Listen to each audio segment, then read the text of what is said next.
அதாவது நோன்பை பொறுத்த வரைக்கும் இஸ்லாம் வந்து இந்த ரம்லான் மாதத்தில் நோன்பு வைக்கணும்னு குர்ஆன்ல இருக்குது. அத சொல்லக்கூடிய அந்த வசனத்திலேயே 2 சாராருக்கு வேற நாள்ல வச்சுக்கிறலான்ட்டு விதிவிலக்கு குடுத்துருக்கு. அது 2 சாரார் யாருன்னு கேட்டா, ஒன்று நோயாளிகள்.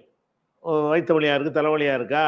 நீ அந்த நோன்ப விட்டுட்டு, ரமலான் முடிந்து வேற வேற மாதங்கள்ல வசதியான நாட்கள்ல வச்சுக்கிறலாம்.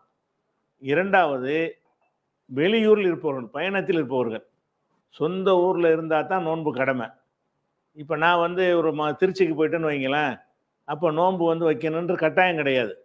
ஓ! ஆனா அந்த நோன்ப வெளியூர் வந்து வெளியூர் பிரயாணத்துல வெளியூர் போயிட்டா அவசியம் இல்ல. வெளியூர் போயிட்டா அவசியம் இல்ல வைக்கணும்னு. அவசியம்னா வேற நாள்ல வைக்கணுங்கிற கண்டிஷனோட. ஓ! அந்த சரி, சரி. நாளில் வைக்கணும்னு அவசியம் கிடையாது. திருமணம்னு வைக்கணும். ரமலான் அல்லாத மாதங்கள்ல. இந்த ரமலான் ஓ! முடிந்த அடுத்து வரக்கூடிய நாட்கள்ல எப்போ வசதி இருக்குதோ, அப்போ வச்சுக்கணும். அப்படியே அந்த குர்ஆன் வசனத்திலே தெளிவாக நோன்பு ரமலான் மாதத்தில் நோன்பு வையுங்கள்.